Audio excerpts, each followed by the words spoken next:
Venom Lethal Protector is an absolute joy of a story. It follows Eddie Brock in San Francisco as he tries to figure out what he's going to do with his life after his last battle with Spider-Man, which ended with them having a kind of truce, like just a little bit though. The story is so much fun to read, and looking back on it after reading it, I just love the wacky comic book silliness, the stupid dialogue that can't help but make you smile even though it's not really funny. And of course, way too much Spider-Man. Like, he's in this a lot for a Venom series. In this comic run, as I said before, Eddie is kind of forced out of New York after his last run-in with Spidey. So he moves to San Francisco, looking for new crime to fight and innocent people to save, which, you know what? I respect that, Venom. But Spider-Man just ruins that anyways. One of the first innocents that he needs to save are a group of homeless people being attacked by the men of Roland Treese, an evil business CEO. Yeah, there's a lot of those, so nothing new here. But these aren't regular homeless people. They actually live in an underground part of San Francisco that was submerged after an earthquake in 1906. That's real. That's not, I didn't make that shit up. That's like actually in the comic. These people have lived down here for a long time after not having anywhere else to go. This is already really stupid, but I absolutely love it. How could you not? This is literally the dumbest thing ever. Not to mention, Spider-Man is an integral part to the story, which I don't really like all that much, but I'll talk about the reason why I don't like it later. But Venom now goes on a journey to stop Treese from bulldozing the park that resides above these people's homes and finding the gold that is buried somewhere there. Did I mention the fact that there's just like a lot of gold buried in this park somewhere? I didn't. Oh yeah, cause like who would think that? Eddie ends up fighting giant robots, other symbiotes that are his children, and Spider-Man himself. And don't forget the cheesy ass 90s dialogue that we all love. We can't have a 90s story without cheesy dialogue. I think it's way easier, firstly, for me to name the stuff that I didn't like rather than the other way around because there's a lot of stuff that I liked. Pretty much everything. There's only these few specific things that I didn't like, so we'll do this first. And these aren't things I hated, by the way, just things that I didn't think worked very well and could have been handled differently. And they do service the story, I just feel like they could have been like toned down a little bit or replaced with something else, something like that.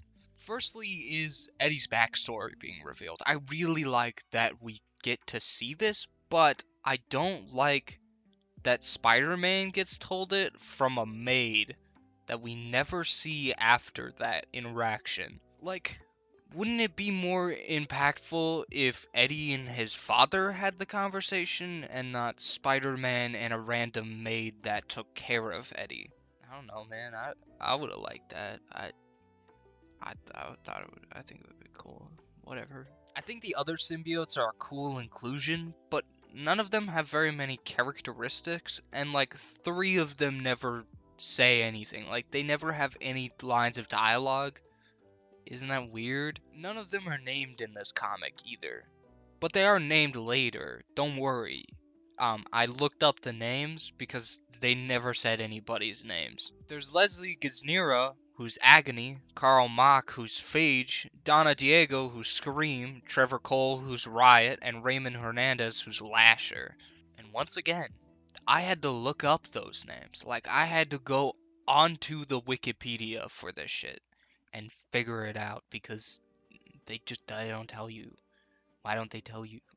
They come into play later in a different Venom run, but they're mostly there to just show, like, Venom's offspring can be kind of dangerous, and to introduce the concept of there being more than Carnage, because up until this point it was just Carnage and Venom.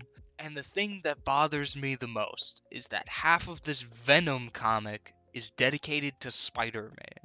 Like, I get it, you know, Spider-Man is important to Venom, but just let the man have a comic run. Jeez, we couldn't even go 6 issues without Spider-Man showing up. We couldn't even go the first issue without Spider-Man showing up. But the reason for this was because Spider-Man sells comics, obviously.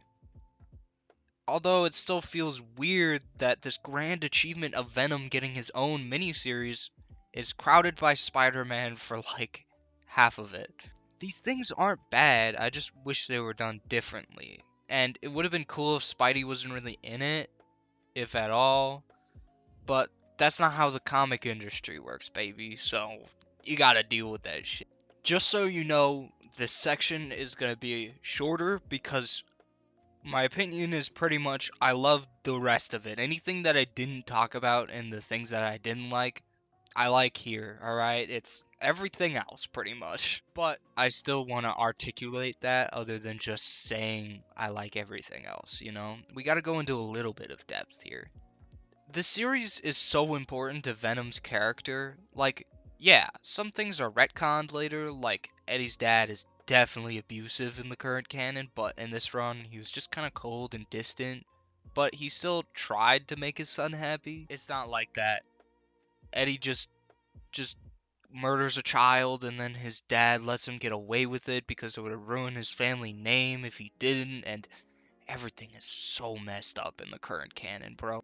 And I love the cheesy one-liners and dialogue, like I've said 4,000 times. It's just, they're so nice and refreshing compared to how dark and stupid comics can get. And the idea of Venom getting a comic all to himself was definitely not something people thought of in the 90s. And I really love that it's lighthearted and funny and super just nice to read, like outside of the depressing actual Spider-Man run that's going on right now. Like, he was the supervillain that murdered innocent people, but I genuinely love the character development that he goes through to become somebody that genuinely cares about innocent lives.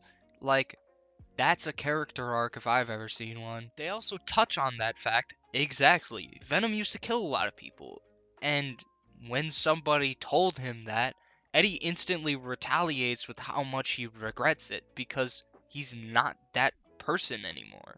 He's become less of a monster and more of an anti-hero, and that works with Venom so well. It works with Venom better than pretty much anything else. Obviously, he should be a villain first, though. In the end, I love the fact that Venom is an anti-hero now because of this comic. I mean, he pretty much is a hero because in this comic he's like, oh, I want to save everybody, and that's just who Venom is.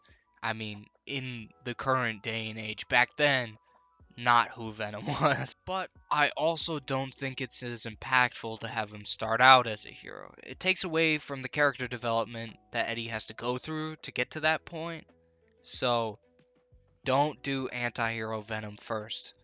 Sony. Anyways, that's all I gotta say about the first Lethal Protector run. If you guys have any comics, movies, or shows you think I should check out, put it in the comments section.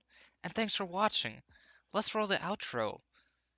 Please, I need to get multiple videos out to make up for the lack of one for 2 weeks in a row. Oh, jeez, 2 weeks, damn.